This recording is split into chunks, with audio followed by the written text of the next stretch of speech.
Hello hello मेरे 10th वाले बच्चों, स्वागत है आपका हमारे इस चैनल पे, बायोलॉजी वाला राहुल कुमार चैनल पे।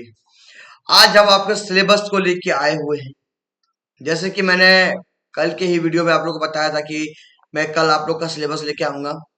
मैथ, साइंस, सोशल तीनों का लेके आया हूँ और मजा आएगा। सिलेबस देखने में मजा आएगा, उससे भी ज्यादा मजा आएगा पढ़ने में। तो अगर आप लोग तैयार हो तो फटाफट रोज फूल भेजो कमेंट में, लाल रोज फूल, पिंक मत भेजना, लाल भेजना आज। JAC board, class 10th, syllabus, academic session. अरे भाई अरोड़ा चेक करना, पीपीटी बनाने वाला क्लास देख रहे हो तो चेक कर लेना। 2026 और 27 सेशन वाले बच्चों के लिए मैंने लाया हुआ सिलेबस सेशन, एकदम न्यू सिलेबस जो कि करंट निकाला गया है जैक बोर्ड के द्वारा। ठीक है, तो आगे बढ़ते हैं और आज का सिलेबस देखते हैं। पहले कुछ बातों पे गौर करते हैं। पहले आपका एग्जाम पैटर्न देखते हैं। क्या देखते हैं? Exam pattern. एग्जाम पैटर्न समझ जाना। एग्जाम पैटर्न देखते हैं। सर एग्जाम पैटर्न कैसा है हम लोग का, मतलब आप लोग का एग्जाम कैसे लिया जाता है? आप लोग का टोटल 100 नंबर का एग्जाम होता है। प्रत्येक सब्जेक्ट 100 नंबर का एग्जाम होता है। मैं बताता हूँ, 100 नंबर का एग्जाम होता है जिसमें से 80 नंबर का थ्योरी होता है, थ्योरी, और प्लस 20 नंबर का प्रैक्टिकल होता है जो कि आपके स्कूल में ही होता है। इसके लिए सेंटर होता है पेन के पेपर में होता है। 80 नंबर को दो भाग में तोड़ता है। 80 नंबर को दो भाग में तोड़ा जाता है, 30 नंबर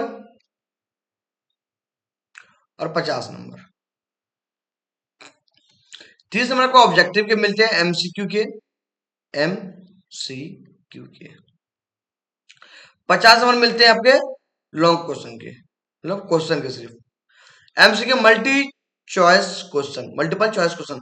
आपको क्वेश्चन लिखा होगा, 4 ऑप्शन दिया होगा, 4 ऑप्शन में से कोई एक टिक मारना है, आपको 1 नंबर मिल गया। तो इस तरह से आपका पैटर्न आने वाला है। ठीक है, एग्जाम का क्लियर बताता हूँ फिर से एक बार। थ्योरी में 80 नंबर का होता है।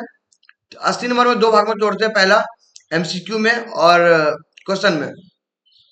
एमसीक्यू 30 नंबर का होता है और क्वेश्चन आपका 50 नंबर का होता है। उसमें 2 नंबर का, 3 नंबर का, 5 नंबर का, ऐसे करके दिया रहता है। ठीक है, अब हम आप आगे बढ़ते हैं सिलेबस के बारे में। किसके बारे में जानते हैं? सिलेबस के बारे में। तो पहला सिलेबस डिस्कशन करेंगे मैथ का। किसका? मैथ का। तो रेडी हो? रेडी हो तो एक प्यारा सा कमेंट, एकदम प्यारा सा कमेंट कर दो फटाफट। सिलेबस मैथ में टोटल 14 चैप्टर है। कितने चैप्टर है? 14 चैप्टर। वास्तविक संख्या, बहुपद, दो चर वाले रेखिक समीकरण का युग्म, द्विघात समीकरण, समांतर श्रृंखला, त्रिभुज, निरसंग ज्यामिति, ट्रिग्नोमेट्री, यूज ऑफ ट्रिग्नोमेट्री, वृत्त, वृत्तों से संबंधित क्षेत्रफल, पृष्ठ क्षेत्रफल और आयतन, और सांख्यिकी। ये 13 चैप्टर और एक प्रायिकता। लास्ट में क्या है आपका? प्रायिकता। ये 14 चैप्टर आपके बुक में है जो कि आपको पढ़ना है। अब पूरा कंप्लीट मैथ कौन पढ़ाएगा आप लोग को? कंप्लीट मैथ आपको पढ़ाएंगे आपके आर्यन सर। कौन? आर्यन सर। अब आगे के सब्जेक्ट के लिए बढ़ते हैं, साइंस में बढ़ते हैं। साइंस का टीचर मैं खुद हूँ बाबू, तो क्या ही तारीफ करूंगा। आप पढ़िए क्लास में, फिर आपको पता चल जाएगा कि कैसा है सिलेबस। डिस्कस सिलेबस है किसके लिए? 26-27 वाले बच्चों के लिए। वैसे बच्चे जो 2027 में 10th का बोर्ड एग्जाम देंगे, 10th का बोर्ड एग्जाम देंगे। साइंस को 3 भाग में बांटते हैं, बायोलॉजी, केमिस्ट्री, फिजिक्स। तीनों का सिलेबस मैंने अलग रखा है। जो कि तुरंत आपको दिखाऊंगा जस्ट अ सेकेंड में, कुछ ही सेकंड में आपको दिखाएगा, कुछ ही पलों में। पहला भौतिक विज्ञान मतलब फिजिक्स। फिजिक्स में 4 चैप्टर हैं बाबू आपके। पहला प्रकाश, जो परावर्तन और अपवर्तन दोनों पढ़ेंगे। मानव आंख और रंग बिरंगा दुनिया। विद्युत और विद्युत धारा के चुंबकीय प्रभाव। सबसे मजेदार चैप्टर पढ़ने में लगे ना तो ये प्रकाश वाला लगे। उसके बाद ये प्रकाश में मजा आया, क्योंकि 8 में पढ़ा हुआ होता है।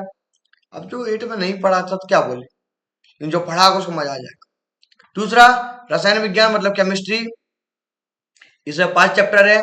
रासायनिक अभिक्रिया और समीकरण, अम्ल क्षार लवण, धातु अधातु, कार्बन और उसके यौगिक, तत्वों का आवर्त वर्गीकरण। सबसे मजेदार चैप्टर आपको लगेगा ना तो आपको ये लगेगा। और ये सबसे पहले तो यही लगता है हमको, अम्ल क्षार लवण। क्या तीनों बातें, अम्ल क्षार लवण पढ़ लो। हाँ, तो दिमाग खराब करेगा आपको कौन पता है, कार्बन और उसके यौगिक। तत्वों का वर्गीकरण हमारे न्यू सिलेबस में नहीं है, लेकिन हमारे ओल्ड सिलेबस में है। किसमें है, ओल्ड सिलेबस में, ओल्ड एनसीईआरटी में है। ठीक है, ओल्ड एनसीईआरटी में है, इसे मैं दिया हुआ हूँ। और ये अलग से मैं वन शॉट में पढ़ाऊंगा, इसको कोई स्पेशल क्लास के लिए नहीं रहेगा, ये वन शॉट में रहेगा। अब आप सबके प्यारा मासूम सब छोटा सा नन्ना सा मुन्ना सब सब्जेक्ट बायोलॉजी पे, जिसको देख के सब बच्चा पागल, सर बायोलॉजी। तो जीव विज्ञान, इसमें जीवन प्रक्रिया पहला चैप्टर बाबू। जीवन प्रक्रिया और एक और नाम है इसका, क्या पता है, जैव प्रक्रम। क्या है, जैव प्रक्रम, प्रक्रम, जैव प्रक्रम, जैव प्रक्रम। दूसरा नियंत्रण व समन्वय, जीवों का प्रजनन कैसे होता है, जीवों का प्रजनन कैसे होता है, जीवों में होगा, सॉरी थोड़ा सा मिस्टेक हो गया, जीवों में हो गया, जीवों में प्रजनन कैसे होते हैं। अब सर ये चैप्टर तो सब फंस गया, चेहरा पर हंसी आ गया होगा, ये जीवों में जनन। फिर अनुवांशिकता, अनुवांशिकता और विकास, हमारा पर्यावरण और प्राकृतिक संसाधन। ये 6 चैप्टर आपके बायोलॉजी में है। इसमें कुछ चैप्टर आपके न्यू एनसीईआरटी में नहीं है, बट मैं फिर भी पढ़ाऊंगा, बायोलॉजी कंप्लीट पढ़ाऊंगा।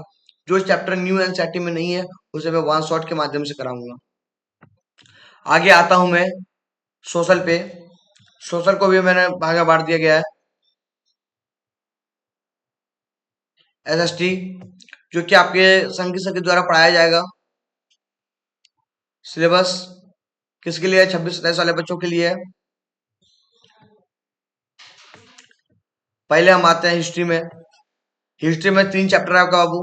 भारत का राष्ट्रवाद, भारत में राष्ट्रवाद, यूरोप में राष्ट्रवाद का उदय, मुद्रण, संस्कृति और आधुनिक विश्व। ज्योग्राफी, इसमें आपका 7 चैप्टर है। संसाधन एवं विकास, वन्य और वन्य जीव संसाधन, टोटल 7 चैप्टर जो कि आपके पढ़ाएंगे ऐसे करके संगीत सर। फिर हम आते हैं सिविक्स में। सिविक्स में आपका है सत्ता का बंटवारा, संसाधन, संघवाद, लोकतंत्र और विविधता, लिंग धर्म और जाति। ऐसे 6 चैप्टर हैं जो कि ये भी आपको पढ़ाएंगे संगीत सर। हाँ, अभी पूरा पूरे नहीं बोल सकते, अभी कुछ कुछ जो है सब्जेक्ट वो मैं खुद पढ़ाऊंगा। आप कमेंट करके बता सकते हैं कि मैं कौन सा सब्जेक्ट पढ़ाऊं, ताकि आप लोगों को बढ़िया लगे, सर आप ये सब्जेक्ट पढ़ाइए। आप जो सब्जेक्ट के लिए कमेंट कर देंगे, जो भी सब्जेक्ट के लिए, वो पढ़ाऊंगा। बट मैथ, मैथ आपके आर्यन सर पूरा कंप्लीट पढ़ाएंगे। आप सोशल और साइंस, साइंस में तो मैं खुद पढ़ा रहा हूँ। सोशल में जो सब्जेक्ट आप बोल देंगे सर, हिस्ट्री आप पढ़ाइए, सिविक्स आप पढ़ाइए, इकोनॉमिक्स आप पढ़ाइए, जो भी सब्जेक्ट का नाम तुम बोल देगा, जो भी सब्जेक्ट हो वो हम खुद क्लास लेंगे। फिर इकोनॉमिक्स मेरा फेवरेट सब्जेक्ट, नो डाउट मेरा बहुत फेवरेट है ये। इसे विकास पढ़ने को मिलेगा, भारत अर्थव्यवस्था के क्षेत्र मिलेगा, मुद्रण और ऋण मिलेगा, वैश्वीकरण, वैश्वीकरण और भारतीय अर्थव्यवस्था में पढ़ने को मिलेगा, उपभोक्ता अधिकार मिलेगा। टोटल 5 चैप्टर पढ़ने को मिलेगा, ये मैं खुद पढ़ाऊंगा। आप डिसाइड किए मैं पढ़ाऊं या संगीत से पढ़ाएंगे, बताओ कमेंट करना। आर और एस, आर मतलब राहुल कुमार, एस मतलब संगीत कुमार, ठीक है। आपकी क्लास कल से स्टार्ट हो जाएगी। कल 20 मार्च से आपकी क्लास स्टार्ट हो जाने वाली है। कल पहला साइंस का क्लास होगा, मैथ का नहीं हो पाएगा, क्योंकि मैथ का सोशल किसी का नहीं हो पाएगा, दोनों टीचर की तबीयत खराब है, इसलिए साइंस में कल पहला क्लास आपका होगा। कल कॉपी किताब लेके बैठ जाएंगे। कल हम लोग सीखेंगे साल भर कैसे पढ़ेंगे, हम लोग क्या पढ़ेंगे और किस तरह से पढ़ेंगे, क्या आपको करना है नहीं करना है, ठीक है। उसके बाद आप टाइमिंग देख सकते हैं, सप्ताह का 6 दिन साइंस होगा, साथ में 3 दिन मैथ, 3 दिन सोशल होगा। मंडे को मैथ, ट्यूसडे को मैथ, वेडनेसडे को मैथ, फ्राइडे को एसएसटी, थर्सडे को एसएसटी, सैटरडे को एसएसटी। सर संडे को हम क्या करेंगे? संडे को हम बताएंगे ना आप क्या करेंगे। संडे को आपका वीक में कोई भी क्लास छूट जाता है तो आप संडे को कवर करेंगे, या बीच में कोई चल गया महिला मित्र से मिलने तो क्या करोगे? संडे को कवर करोगे, या फिर जब हम टेस्ट लेंगे संडे को तो आप बैठ के टेस्ट दोगे। ठीक है, क्लियर? यहाँ तक सब समझ में आ गया? किसी को डाउट हो बाबू तो कमेंट करके पूछना, जरूर मिलेगा। और मैं कैसे ग्रुप का लिंक नहीं गया होगा अभी तक, जो कि आज चल जाएगा, मे बी आज चल ही जाएगा। थैंक यू मेरे नादान परिंदों, wait tiger army, bye bye, thank you, धन्यवाद। कल रेडी रहना, पेन पेपर लेके। टाइमिंग मैंने बताया कि नहीं बताया? नहीं बताया शायद। साइंस की क्लास कल 6:30 से 7:30 के बीच में कभी भी हो जाएगी, कभी भी अपलोड हो जाएगी, ठीक है। बीच में कभी भी अपलोड हो जाएगी। और बाकी वाला क्लास जो भी होगा 7:45 से 8:45 तक होगा। ये आपका टाइमिंग है पूरा साल का, बीच में हो सके तो चेंज होगा। तो रेडी रहना, ठीक है। Bye bye.